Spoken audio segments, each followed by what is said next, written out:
মাননীয় স্পিকার, মাননীয় প্রধানমন্ত্রী কর্তৃক উত্তরদানের জন্য আমার তারকা চিহ্নিত প্রশ্ন নং 1 মহান জাতীয় সংসদে উপস্থাপন করছি। মাননীয় প্রধানমন্ত্রী, অনুগ্রহ করিয়া বলিবেন কি, ইহা সত্য কিনা যে সম্প্রতি সময়ে আপনি জেলা প্রশাসক সম্মেলনে দুর্নীতি ও প্রশাসনিক সচ্ছলতার ব্যাপারে কড়া সতর্ক বার্তা সহ জনস্বার্থে অনেকগুলি নির্দেশনা প্রদান করিয়াছেন এবং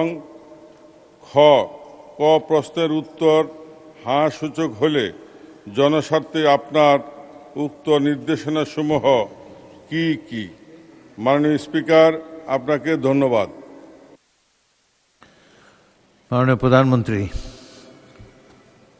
বিসমিল্লাহির রহমানির রহিম। মাননীয় স্পিকার, আপনাকে ধন্যবাদ। মাননীয় সংসদ সদস্য জনাব আবুল কালাম, আপনার প্রশ্নের জন্য আপনাকেও ধন্যবাদ। মাননীয় স্পিকার, বিষয়টি সঠিক।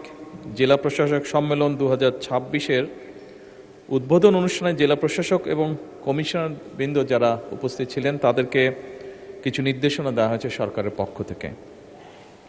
নির্দেশনাগুলি মোটামুটি নিম্নরূপ। মাননীয় স্পিকার, প্রশাসনিক কার্যক্রমে দক্ষতা, স্বচ্ছতা এবং জবাবদিহি নিশ্চিত করার চেষ্টা করা।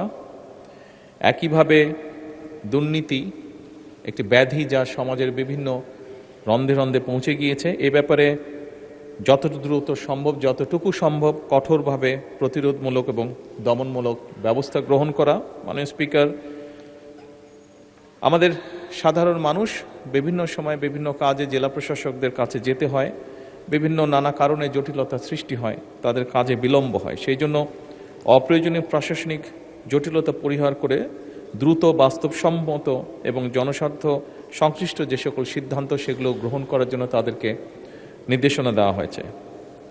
একই সাথে মাননীয় স্পিকার, নিয়োগ, বদলি এবং প্রমোশনের ক্ষেত্রে মেধা এবং দক্ষতা এই বিষয়গুলোকে প্রাধান্য দেওয়ার নির্দেশনা দেওয়া হয়েছে। প্রশাসনিক কাঠামোর কার্যকারিতা বৃদ্ধি এবং স্বাভাবিকভাবেই যেহেতু বর্তমান সরকার একটি জবাবদিহিমূলক সরকার, জনগণের কাছে জবাবদিহি করতে বাধ্য, সেই জন্য প্রশাসনও আমরা চাইছি জবাবদিহিতা নিশ্চিত কল্পে প্রয়োজনীয় যে সকল সংস্কার সেগুলোর উদ্যোগ গ্রহণ করা।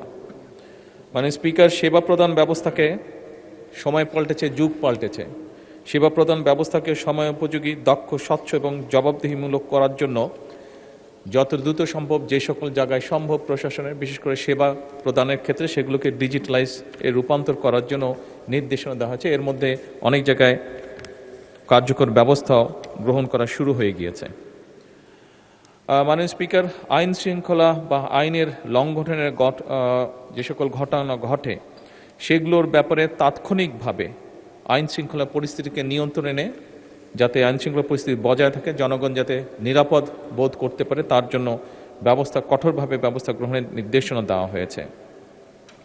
সরকারি সেবা, একটু আগে যেটি আমি উল্লেখ করেছি, এইগুলোর ক্ষেত্রে বিভিন্ন সময় প্রশাসনিক দফতরগুলোতে সাধারণ মানুষ বিভিন্নভাবে অনেক সময় হয়রানির শিকার হয়। এই হয়রানি মুক্ত করার জন্য এবং দেরি যাতে না হয়, যত দ্রুত সম্ভব মানুষটিকে একটা সহযোগিতা করা যায় এবং একই সাথে এগুলো যাতে অ্যাকাউন্টেবল বা স্বচ্ছ রাখা যায় সে ব্যাপারেও কঠোর নির্দেশনা দেওয়া হয়েছে। মাননীয় স্পিকার, ধন্যবাদ। মাননীয় সদস্য মোহাম্মদ আবুল কালাম, আপনি একটি সম্পূরক প্রশ্ন করতে পারেন। মাননীয় স্পিকার, আপনাকে ধন্যবাদ। আমার উত্থাপিত প্রশ্নের তথ্যবহুল উত্তর প্রদানের জন্য আমি মাননীয় প্রধানমন্ত্রীকে আন্তরিক ধন্যবাদ সহ কৃতজ্ঞতা জানাচ্ছি। মাননীয় স্পিকার, আমরা ইতিমধ্যে লক্ষ্য করছি যে গত 100 দিনে মাননীয় প্রধানমন্ত্রী জনস্বার্থে অনেকগুলো জনবান্ধব কর্মসূচি গ্রহণ ও বাস্তবায়ন করিয়াছেন। এই জন্যে মাননীয় প্রধানমন্ত্রীকে আমি আবারও ধন্যবাদ জানাচ্ছি।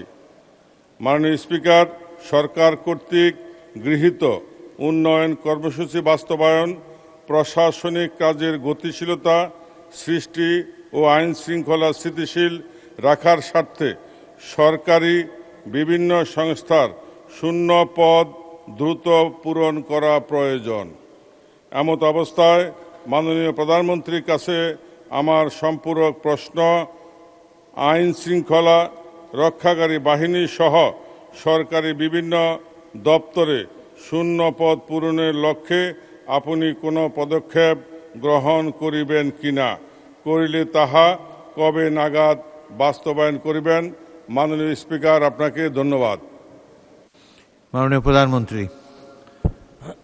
মাননীয় স্পিকার, সম্পূরক প্রশ্নের উত্তরে এই মহান সংসদকে আমি এতটুকু জানাতে চাই যে সংসদ সদস্য মাননীয় সংসদ যেটি বলেছেন, জি, সরকারের বিভিন্ন জায়গায় বিভিন্ন পদ খালি আছে, যেগুলো সরকারকে আরও গতিশীল করার জন্য, একইভাবে দেশের মানুষকে আরও সহজে সুবিধাজনকভাবে সেবা পৌঁছে দেওয়ার জন্য কতগুলো নিয়োগ গুরুত্বপূর্ণ।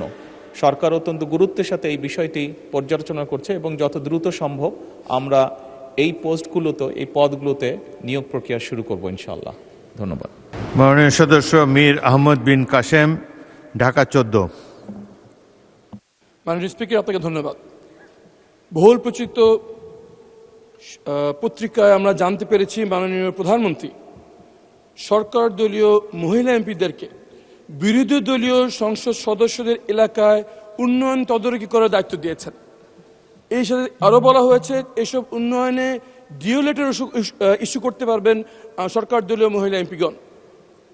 এই তথ্য থেকে আমাদের মধ্যে এই বিভ্রান্ত সৃষ্টি হচ্ছে যে এই কাজ কি তাদেরকে এই জন্য দেওয়া হচ্ছে যাতে আমরা যারা বিরোধী দলীয় এমপি আছি আমাদের এলাকার উন্নয়ন কর্মকাণ্ডে আমাদের কোনো হাত থাকবে না, এটা নিশ্চিত করার জন্য কি এই নির্দেশ দেওয়া হয়েছে কিনা দয়া করে মাননীয় প্রধানমন্ত্রী আমাদের সামনে পরিষ্কার করবেন। মাননীয় প্রধানমন্ত্রী। মাননীয় স্পিকার, ধন্যবাদ।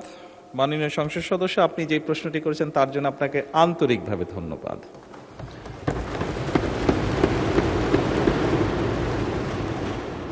আপনি বোধহয় নিশ্চয়ই জানেন যে আমাদের দল থেকে এবং আপনাদের দল থেকে যে সকল নারী সদস্যকে সংসদ সদস্য হিসাবে নির্বাচিত করা হয়েছে কয়েকদিন আগে, সংবিধানে বা আইনে নির্দিষ্টভাবে তাদের কোনো আসন নেই। আপনার বা আমার যেরকম নির্দিষ্ট আসন আছে সেভাবে নির্দিষ্ট কোনো আসন নেই। খুব স্বাভাবিকভাবেই আমরা আমাদের রাজনৈতিক বা সাংগঠনিক যে কাঠামো তার ভিত্তিতে আমরা তাদেরকে দলীয় অবস্থান থেকে আমরা কিছু জায়গা তাদের জন্য নির্দিষ্ট করেছি, তারা কোথায় কাজ করবেন। আপনার নির্বাচনী এলাকায় একজন জনপ্রতিনিধি হিসাবে আপনার সম্পূর্ণ হক আছে যে আপনি আপনার এলাকার নির্বাচন উন্নয়নের ব্যাপারে কিভাবে ভূমিকা রাখতে চান। যেহেতু এই সংসদ এই নারী নেতৃবৃন্দকে বা নারী সংসদ সদস্যদেরকে নির্বাচিত করেছে, খুব স্বাভাবিকভাবেই তাদেরও একই রকমভাবে হক আছে।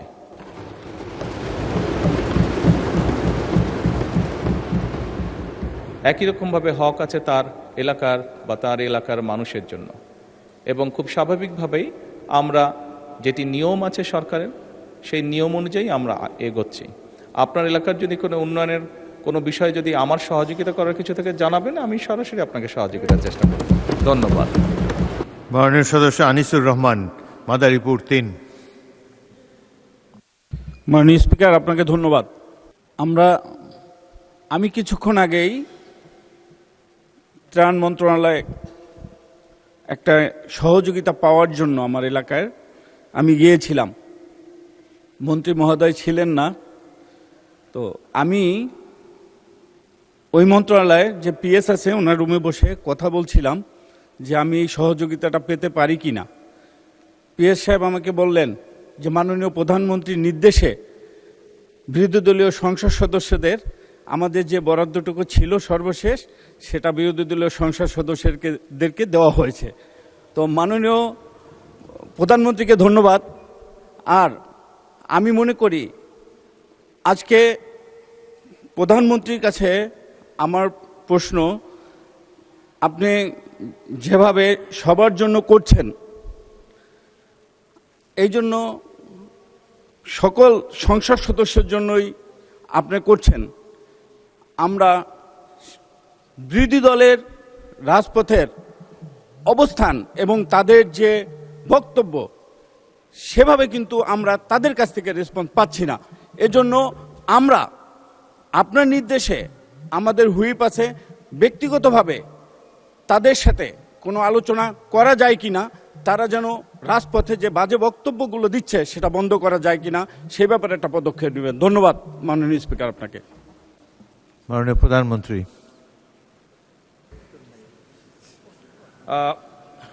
ধন্যবাদ মাননীয় স্পিকার।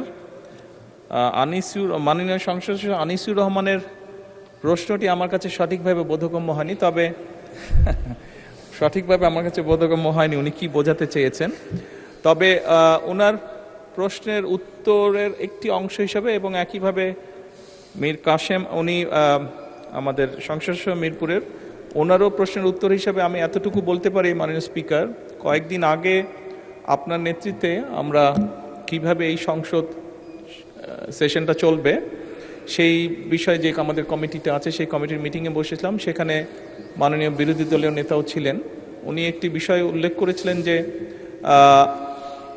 কিছু কিছু ক্ষেত্রে সরকারের পক্ষ থেকে কিছু কিছু সহযোগিতা যেগুলো বিরোধী দলীয় নেতারা হয়তো পাননি তখনও, যেটি ঈদের আগে সরকারের পক্ষ থেকে দেওয়া হয়েছিল, অনেক সংসদ পেয়েছেন, অনেকে পাননি, ওনাদের হয়তো কেউ কেউ পাননি। আমি ওখান থেকে বেরিয়ে এসে, এবং এটি এলজিআরডি মন্ত্রণালয় থেকে করা হয়েছিল, আমি বেরিয়ে এসে এলজিআরডি মন্ত্রী সাহেব এবং প্রতিমন্ত্রী উভয়কেই সাথে সাথে নির্দেশনা দিয়েছিলাম যে যদি বিরোধী দলীয় সংসদ সদস্য কেউ না পেয়ে থাকেন যাতে দ্রুত সেই ব্যবস্থা নেওয়া হয়। মাননীয় স্পিকার, এটা দিয়ে আমি এটাই বোঝাতে চাইছি যে বর্তমান সরকার দেশের সম উন্নয়নে বিশ্বাস করে এবং আমরা সরকার দলীয় সংসদ সদস্যরা যেভাবে এলাকার উন্নয়ন করবেন ঠিক একইভাবে সরকারের সম্পূর্ণ সহযোগিতা থাকবে। বিরোধী দলীয় সদস্যবৃন্দ যারা আছে তাদের এলাকা আমরা সমানভাবে কাজ করার চেষ্টা করব। ধন্যবাদ। মাননীয় প্রধানমন্ত্রী, মাননীয় সদস্য আনিসুর রহমান জানতে চাচ্ছিলেন যে এইসব উন্নয়ন সহযোগিতা দেওয়ার পরও সরকারি দলের বিরুদ্ধে যেসব প্রচারণা হয় সেগুলো বন্ধ হবে কিনা, এই ব্যাপারে হুইপদের সাথে কোনো আলোচনা করবেন কিনা, এই ধরনের তিনি কথা বলতেছেন। এটা আই থিঙ্ক আমাদের অপেক্ষা করতে হবে, আর সবেমাত্র শুরু হলো, let us wait and see. মাননীয় স্পিকার, এই সরকারটি জনগণের দ্বারা নির্বাচিত একটি সরকার, এই সরকারটি গণতন্ত্রে বিশ্বাসী একটি সরকার, এই সরকারটি জনগণের কাছে জবাবদিহিমূলক একটি সরকার। কাজেই যদি গঠনমূলক কোনো সমালোচনা থাকে অবশ্যই সেটি আমরা গ্রহণ করব এবং সেভাবে আমরা পদক্ষেপ গ্রহণ করব। ধন্যবাদ মাননীয় প্রধানমন্ত্রী। চারকা চিহ্নিত প্রশ্ন 2, মাননীয় সদস্য মোহাম্মদ মোবাশ্বের আলম ভূঁইয়া, কুমিল্লা 10, উত্থাপন করুন। বিসমিল্লাহির রহমানির রহিম। মাননীয় স্পিকার, আপনাকে ধন্যবাদ। মাননীয় প্রধানমন্ত্রী কর্তৃক উত্তরদানের জন্য তারকা চিহ্নিত প্রশ্ন 2 মহান জাতীয় সংসদে উপস্থাপন করছি। মাননীয় প্রধানমন্ত্রী, অনুগ্রহ করিয়া বলিবেন কি বিনিয়োগ বাড়ানোর প্রক্রিয়া সহজ করিবার মাধ্যমে দেশি ও বিদেশি বিনিয়োগকারীদের আকৃষ্ট করিবার লক্ষ্যে আপনার সরকার কোনো পদক্ষেপ গ্রহণ করিয়াছেন কিনা এবং করিলে তাহা কি? মাননীয় স্পিকার, আপনাকে ধন্যবাদ। মাননীয় প্রধানমন্ত্রী। ধন্যবাদ মাননীয় স্পিকার। ধন্যবাদ জনাব মোবাশ্বের আলম ভূঁইয়া, মাননীয় সংসদ সদস্য। আপনি যে প্রশ্নটি করেছেন এই প্রশ্নটি অত্যন্ত গুরুত্বপূর্ণ প্রশ্ন। বিশেষ করে স্বৈরাচারের পতনের পরে আমরা আগেও দেখেছি এবং পতনের পরে আমরা আরও পরিষ্কারভাবে দেখতে পাচ্ছি যে কিভাবে দুর্নীতি এবং অর্থ পাচারের মাধ্যমে দেশের অর্থনীতি ব্যবস্থাকে সম্পূর্ণভাবে ধ্বংস করে দেওয়া হয়েছে। মাননীয় স্পিকার, স্বাভাবিকভাবেই দেশকে গড়ে তুলতে হলে অর্থনৈতিক সুশৃঙ্খলা বা ডিসিপ্লিন ফিরিয়ে আনতে হবে এবং একই সাথে দেশে ব্যবসা বান্ধব একটি পরিস্থিতি বা পরিবেশও গড়ে তুলতে হবে। আগামী কয়েকদিন পরে আমাদের বাজেট আমরা উপস্থাপন করব, এই সরকারের প্রথম বাজেট উপস্থাপিত হবে। সেখানেও আমরা চেষ্টা করেছি দেশে যারা ব্যবসায়ী আছেন তাদেরকে, সেটি বিভিন্ন ধরনের ব্যবসায়ী হতে পারেন, ট্রেডারও হতে পারেন অথবা ইন্ডাস্ট্রিয়ালিস্টও হতে পারেন, যেই হন না কেন প্রত্যেকের জন্য এমন সুবিধা তৈরি করা যেখানে মাননীয় স্পিকার তারা সুন্দরভাবে ব্যবসা করতে পারে, কর্মসংস্থানের ব্যবস্থা করতে পারে। সেইভাবেই আমরা চেষ্টা করছি এবারকার বাজেটটি তৈরি করতে। তারই অংশ হিসাবে মাননীয় স্পিকার বাংলাদেশ সরকার দেশীয় ও বিদেশি বিনিয়োগকারীদের আকৃষ্ট করার জন্য বিনিয়োগ প্রক্রিয়াকে সহজকরণ করার জন্য বিভিন্ন পদক্ষেপ গ্রহণ করেছে। এ বিষয়ে মাননীয় স্পিকার বাণিজ্য মন্ত্রণালয় কর্তৃক কতগুলো ব্যবস্থা গ্রহণ বা পদক্ষেপ গ্রহণ করা হয়েছে। যেমন আমদানি ও রফতানি প্রধান নিয়ন্ত্রকের দপ্তর হতে আমদানি রফতানি নিবন্ধন প্রক্রিয়া অনলাইনের মাধ্যমে দ্রুততম সময়ের মধ্যে যাতে প্রদান করা যায় সেই ব্যবস্থা গ্রহণ করা হয়েছে। একই সাথে মাননীয় স্পিকার বিনিয়োগ বান্ধব পরিবেশ তৈরির জন্য রফতানি নীতি হালনাগাদ করা হয়েছে এবং আমদানি নীতি আদেশ 2026 থেকে 29 হালনাগাদকরণ কার্যক্রম প্রক্রিয়াধীন রয়েছে, যাতে করে বিদেশি বিনিয়োগকারীরা সহজে এদেশে ব্যবসা বাণিজ্য শুরু করতে পারে বা করতে পারে। মাননীয় স্পিকার রফতানি উদ্দেশ্যে যেহেতু বাংলাদেশের থেকে রফতানি আমাদের যত বৃদ্ধি পাবে, আমরা যেরকম বৈদেশিক মুদ্রা অর্জন করতে পারবো, সেই বৈদেশিক মুদ্রার মাধ্যমে আমরা আরও অনেক বেশি মানুষের জন্য কাজ করতে পারবো। সেজন্য এই মূল্যবান বৈদেশিক মুদ্রা অর্জনের জন্য রফতানির উদ্দেশ্যে আমদানির ক্ষেত্রে অশুল্ক বাধা দূর করার জন্য অনেকগুলো পদক্ষেপ মাননীয় স্পিকার গ্রহণ করা হয়েছে। বন্ডেড এবং নন বন্ডেড সকল প্রতিষ্ঠানসমূহকে এফওসির ভিত্তিতে আমদানির সুযোগের আওতায় আরও সম্প্রসারিত করা হচ্ছে মাননীয় স্পিকার। এর বাইরে মাননীয় স্পিকার আমদানি সহজকরণ করার লক্ষ্যে মূল্য পরিশোধ পদ্ধতি সহজ করা হচ্ছে এবং সকল আমদানিকারকদের জন্য সময়সীমা নির্বিশেষে এলসি ব্যতীত চুক্তির মাধ্যমে আমদানির সুযোগও রাখা হচ্ছে মাননীয় স্পিকার। বিশ্ব বাণিজ্য সংস্থা WTO চুক্তি বাস্তবায়ন এবং ট্রেড ফ্যাসিলিটেশনের মাধ্যমে বাণিজ্য প্রক্রিয়া দ্রুত এবং স্বচ্ছ করার জন্য আন্তর্জাতিক মানদণ্ড অনুযায়ী বাণিজ্য সহজীকরণের ব্যবস্থা গ্রহণ করা হচ্ছে মাননীয় স্পিকার। এর বাইরে বাংলাদেশ বিনিয়োগ উন্নয়ন কর্তৃপক্ষ বিডা দেশি এবং বিদেশি বিনিয়োগ আকর্ষণ, ব্যবসা পরিচালনার পরিবেশ উন্নয়ন এবং শিল্পায়ন ত্বরান্বিত করার লক্ষ্যে বিভিন্ন নীতি ও প্রাতিষ্ঠানিক কার্যক্রম বাস্তবায়ন করছে। মাননীয় স্পিকার, এর মধ্যে কতগুলো উল্লেখযোগ্য পদক্ষেপসমূহ এখানে বর্ণনা করা আছে, তবে যেহেতু এগুলো অনেক লম্বা, সেই জন্য আমি অনুরোধ করব এই বিষয়গুলো পঠিত বলিয়া গণ্য করা হোক মাননীয় স্পিকার। ধন্যবাদ মাননীয় প্রধানমন্ত্রী। উত্তরের বাকি অংশটি পঠিত বলিয়া গণ্য হল। মাননীয় সদস্য মোহাম্মদ মোবাশ্বের আলম ভূঁইয়া একটি সম্পূরক প্রশ্ন করতে পারেন। মাননীয় স্পিকার, আপনাকে ধন্যবাদ। আমার প্রশ্নের বিস্তারিত উত্তর দানের জন্য আমি মাননীয় প্রধানমন্ত্রীকে আন্তরিক ধন্যবাদ, কৃতজ্ঞতা জানাচ্ছি। মাননীয় স্পিকার, বিনিয়োগ প্রদান বাধাগুলোর মধ্যে একটি হচ্ছে আস্থার সংকট। বিগত সরকারের আমলে বিদেশি বিনিয়োগকারীদের বিনিয়োগ করতে এসে আমলাতান্ত্রিক জটিলতার কারণে অনাগ্রহ প্রকাশ করে, যার ফলশ্রুতিতে ক্রমানুসারে বিনিয়োগ হ্রাস পায়। দেশি বিনিয়োগকারীগণ ব্যাংকের চড়া সুদের কারণে বিনিয়োগে আগ্রহ হারিয়ে ফেলেছে। মাননীয় প্রধানমন্ত্রীর নিকট আমার প্রশ্ন, বিদেশি বিনিয়োগকারীদের আস্থা ফেরানো এবং দেশীয় বিনিয়োগকারীদের ব্যাংক সুদের হার কমানোর জন্য বর্তমান সরকার কোনো পদক্ষেপ গ্রহণ করিবেন কিনা, করিলে তাহা কি?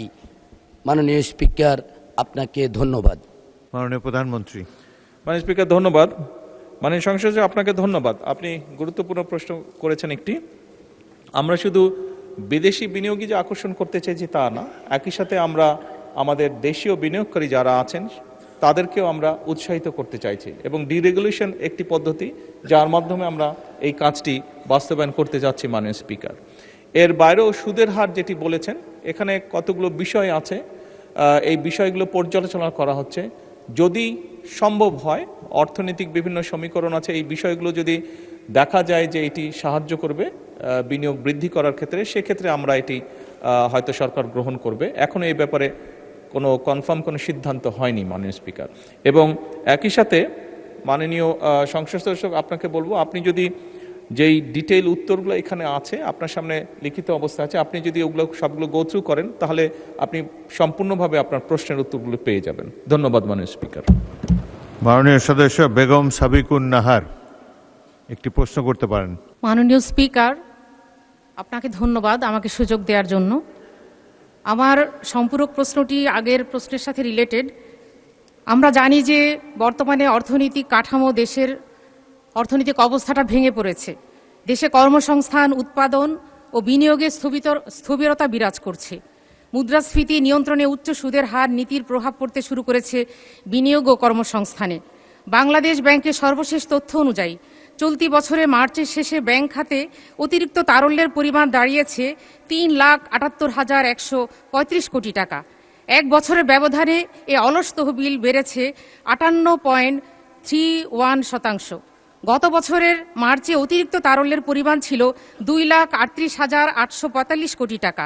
বিশ্লেষকরা বলেছেন, উচ্চ সুদের হারের কারণে ব্যবসায়ীরা নতুন ঋণ নিতে আগ্রহ হারাচ্ছেন।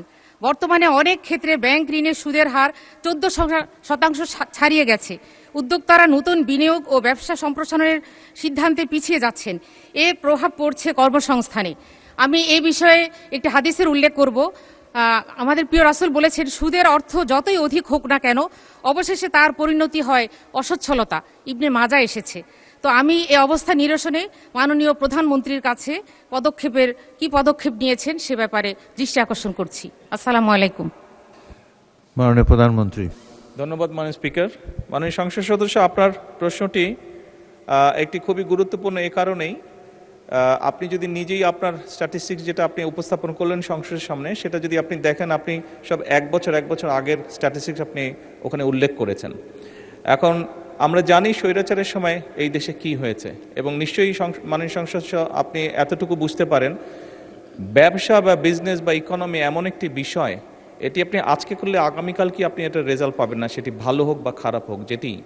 সেই জন্য এটি আপনি যেমন খারাপ পলিসির কারণে এটার স্পিল ওভার ইফেক্ট যেরকম আস্তে আস্তে আমাদের কাঁধে এসে পড়েছে, ঠিক একইভাবে এই জিনিসগুলোকে কারেক্ট করে নিয়ে আমরা যেই বর্তমান সরকার যেই পদক্ষেপগুলো নিচ্ছে, এটার স্পিল ওভার ইফেক্ট বা এটার একটা পজিটিভ রেজাল্ট পেতেও মাননীয় সংসদ সদস্য কিছু সময় আমাদের জন্য অপেক্ষা করতে হবে।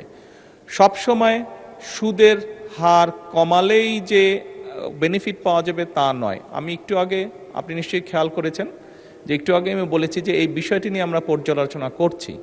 যদি ক্ষেত্র বিশেষে দেখা যায় যে সুদের হার কমালে বেনিফিট পাবেন ব্যবসায়ীরা, দেশের অর্থনীতি বেনিফিট পাবেন, তাহলে নিশ্চয়ই আমরা সেটি করব। তবে এখানে আপনি বাংলাদেশ ব্যাংকের স্ট্যাটিস্টিক্সগুলো পড়লেন, কিন্তু সেখানে বোধহয় যদি আপনি আরেকটি তথ্য উল্লেখ করতেন তাহলে বোধহয় ভালো হতো। নিশ্চয়ই আপনি পত্রিকায় দেখেছেন, আপনি তো রিসার্চ করে এসেছেন, যেভাবে আপনি পড়লেন তাতে বোঝা গেল বাংলাদেশ ব্যাংক যে 60,000 কোটি টাকার একটি ফান্ড তৈরি করেছে, যে বিভিন্ন শিল্প যারা বিভিন্নভাবে সমস্যার সম্মুখীন হচ্ছে, তা যাদের এর মধ্যে যাদের ক্রেডিবিলিটি আছে, সঠিকভাবে যাদের ক্রেডিবিলিটি আছে, যারা সত্যিকারভাবে ব্যবসায়ী, তাদেরকে অল্প সুদে, ওটা বোধহয়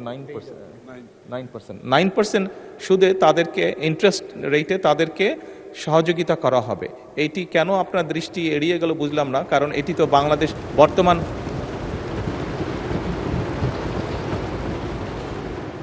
আপনি এর আগের এক বছর আগের হিসাব বলেছেন, বর্তমানটি কেন এড়িয়ে গেল আমি ঠিক বুঝতে পারিনি। হয়তো এড়িয়ে যেতেই পারে, যাওয়াটা হয়তো স্বাভাবিক এত নিউজের মাঝে।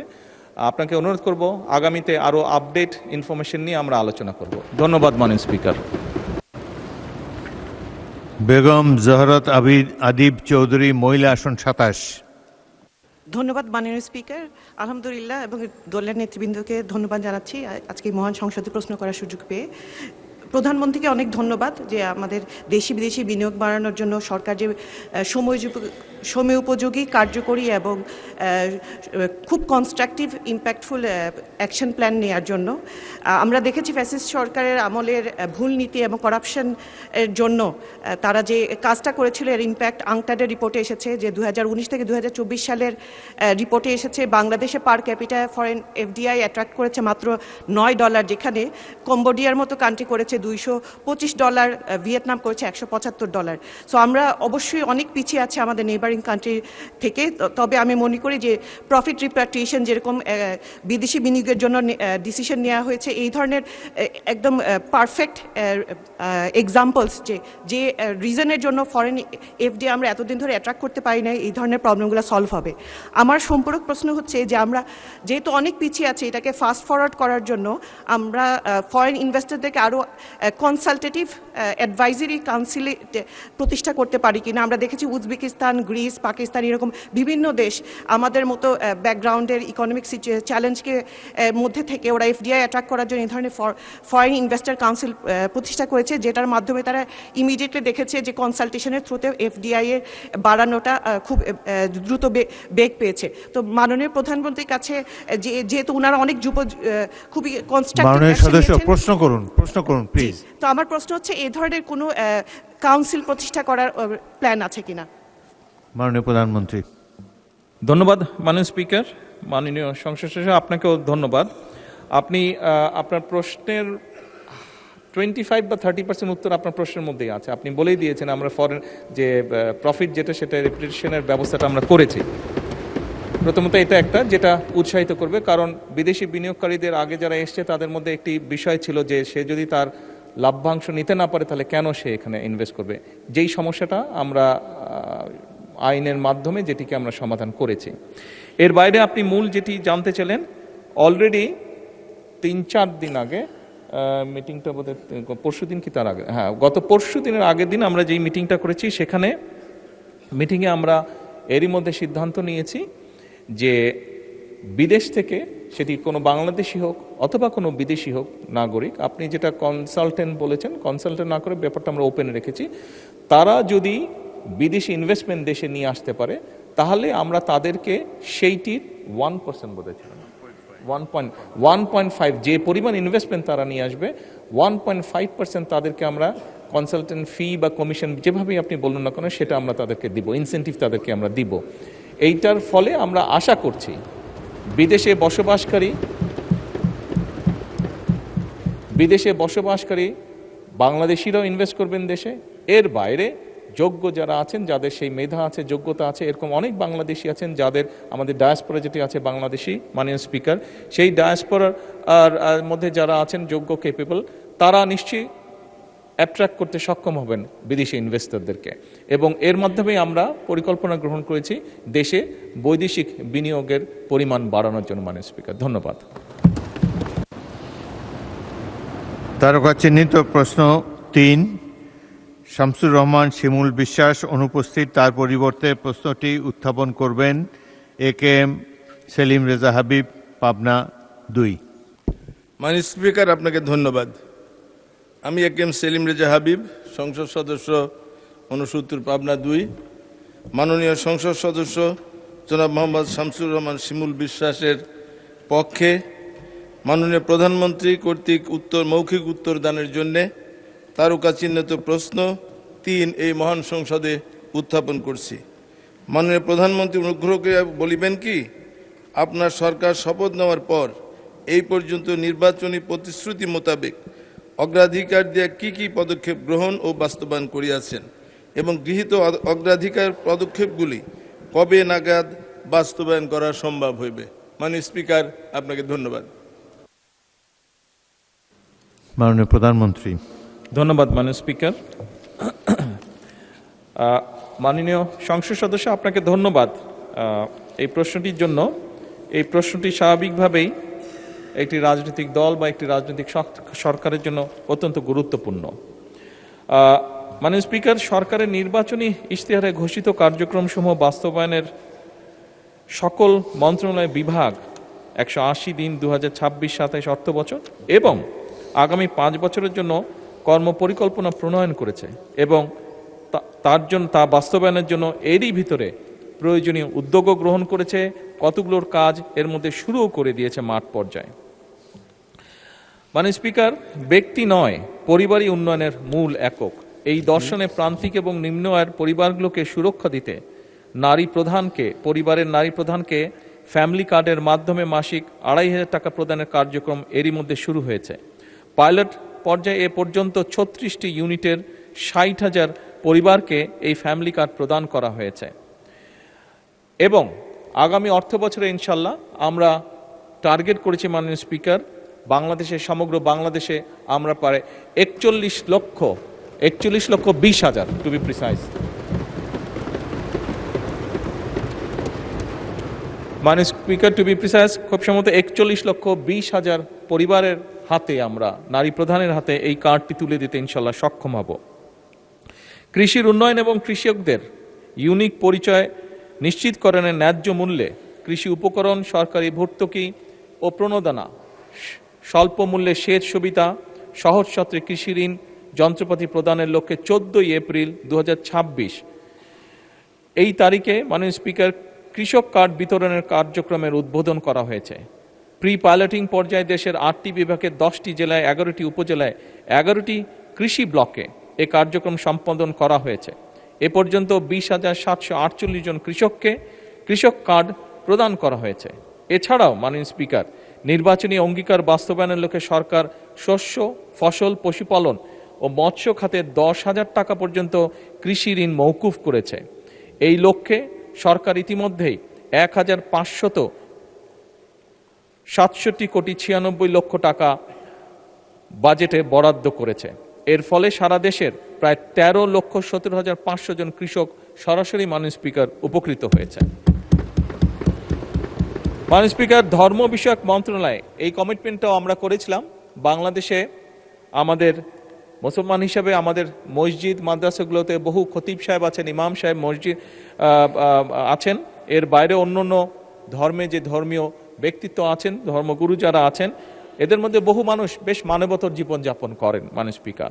এবং সেজন্যই আমরা নির্বাচনের পূর্বে আমাদের দলীয় অবস্থান থেকে আমরা নির্বাচনী ইশতেহারেও ঘোষণা করেছিলাম যে আমরা সরকার গঠনে সক্ষম হলে আমরা এই মানুষগুলোর পাশে দাঁড়ানোর চেষ্টা করব, সহযোগিতার হাত সরকার থেকে আমরা বাড়িয়ে দেব। সেই লক্ষ্যকে সামনে রেখে মাননীয় স্পিকার ধর্ম বিষয়ক মন্ত্রণালয় হতে 180 দিনের অগ্রাধিকার কর্মসূচির আওতায় 4,908টি মসজিদ, 990টি মন্দির, 144টি বৌদ্ধ বিহার, প্যাগোডা এবং 396টি গির্জায় কর্মরত ব্যক্তিবর্গকে মাসিক সম্মানী প্রদান করা হচ্ছে মাননীয় স্পিকার। এবং আগামী বাজেটে এটির সংখ্যা আরও বাড়বে মাননীয় স্পিকার ইনশাআল্লাহ।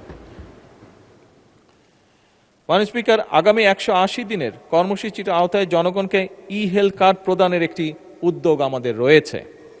এই বিষয়কে একটি প্রকল্প অনুমোদনের অপেক্ষায় রয়েছে মাননীয় স্পিকার। উক্ত প্রকল্পের মাধ্যমে 180 দিনের মধ্যে 5টি জেলাগুলি হচ্ছে মাননীয় স্পিকার খুলনা, নোয়াখালী, বগুড়া, সিরাজগঞ্জ এবং নরসিংদী। স্বাভাবিক, আমাদের স্বাস্থ্যমন্ত্রী নরসিংদী, ওই জন্য জেলাটি আছে।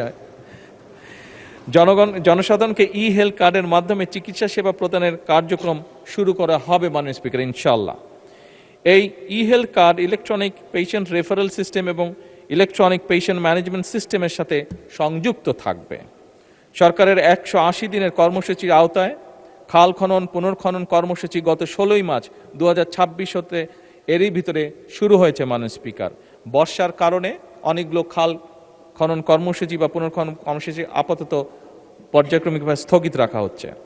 মাননীয় স্পিকার, 31 মে 2026 পর্যন্ত পানি সম্পদ মন্ত্রণালয়, স্থানীয় সরকার বিভাগ, কৃষি মন্ত্রণালয় এবং দুর্যোগ ব্যবস্থাপনা ও ত্রাণ মন্ত্রণালয় কর্তৃক 666টি খাল পুনর্খনন কার্যক্রম চলমান। উল্লেখ, খাল খনন খালের মোট দৈর্ঘ্য যেগুলো হয়ে গেছে মোটামুটিভাবে মাননীয় স্পিকার, সেগুলো প্রায় 965 কিলোমিটার। মাননীয় স্পিকার, একটু আগে বেশ ঝমঝম করে বৃষ্টি হয়েছে। ছোটবেলায় আমি ক্যান্টনমেন্টে ছিলাম, আপনিও আমার ধারে কাছে ছিলেন মাননীয় স্পিকার। আমার মনে আছে তখন যখন বৃষ্টি হতো, আমরা যখন স্কুলে পড়তাম, একসাথে 5-7 দিন ধরে বৃষ্টি হতো। বিশেষ করে ক্যান্টনমেন্ট এলাকায় যেহেতু অনেক গাছে ছিল, সেখানে বোধহয় একটু বেশিও হতো খুব সম্ভবত। মাননীয় স্পিকার, আমরা খেয়াল করেছি হঠাৎ করে, আমি অনেকদিন পরে দেশে এসেছি, বাট এসে আমার খুব নজরে পড়েছে বৃষ্টির পরিমাণ বোধহয় দেশে অনেক কমে গিয়েছে মাননীয় স্পিকার। কিছুক্ষণ আগে 20-25 মিনিটের মতন বৃষ্টি হয়েছে, বাট এরকম বর্ষাকালে আগে যখন বৃষ্টি হতো একসাথে 3-4 দিন 5-7 দিন বৃষ্টি হতো। মাননীয় স্পিকার, যেভাবে গাছ কাটা হয়েছে সমগ্র বাংলাদেশে, এইটার একটি বিরূপ প্রভাব আমাদের আবহাওয়ার উপরে পড়েছে এবং সেজন্যই এবং একই সাথে এত গাছ কাটার ফলে দেশে বিভিন্ন রকম যান্ত্রিক যে মেশিন, গাড়ি ঘোড়া এগুলো চলার ফলে এবং বিল্ডিংগুলো উঠার ফলে মাননীয় স্পিকার টেম্পারেচারও বেড়ে গিয়েছে। এই সকল কিছু বিবেচনা করে 5 বছরে এই টেম্পারেচারটাকে যদি কমানো যায়, একই সাথে বৃষ্টির পরিমাণ যদি বাড়ানো যায়, একই সাথে পলিউশন দূর করা যায়, সেই লক্ষ্যকে সামনে রেখে মাননীয় স্পিকার 5 বছরে 25 কোটি বৃক্ষরোপণ এবং সবুজ কর্মসংস্থান সৃষ্টির লক্ষ্যে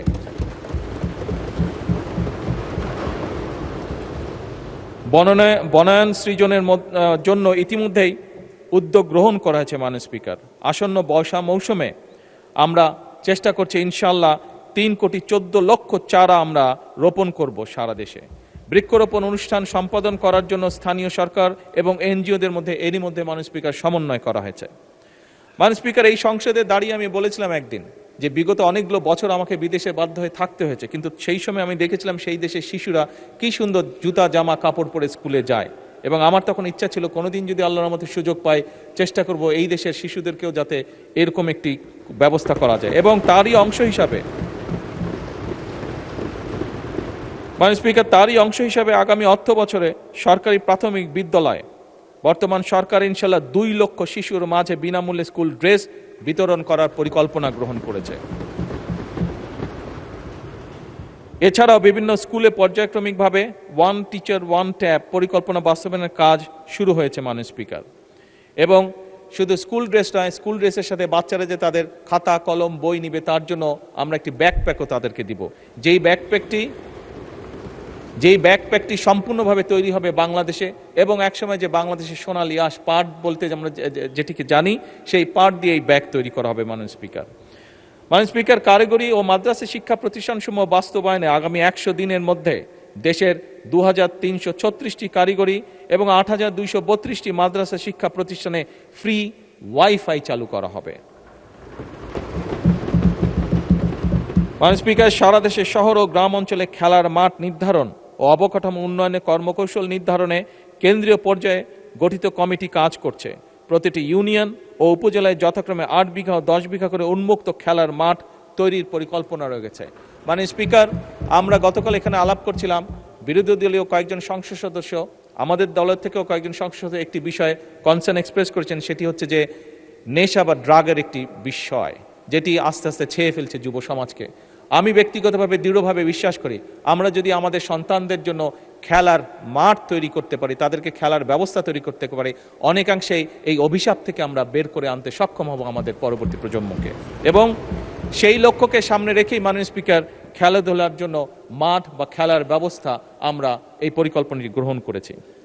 হাইটেক সফটওয়্যার পার্ক এবং আইসিটি সেন্টারসমূহ কার্যকরভাবে পরিচালনার জন্য এবং বাংলাদেশে পেপ্যালের কার্যক্রম আরম্ভের কার্যকর উদ্যোগ গ্রহণে একটি কমিটি গঠন করা হয়েছে। নির্বাচনী ইশতেহারকে প্রাধান্য দিয়ে বেতন কাঠামোর আওতায় জাতীয় ক্রীড়াবিদদের জন্য ক্রীড়া ভাতা এরই ভিতরে চালু করা হয়েছে মাননীয় স্পিকার। প্রাথমিকভাবে 500 জন ক্রীড়াবিদকে এই ভাতার আওতায় আনার পরিকল্পনা নেওয়া হয়েছে।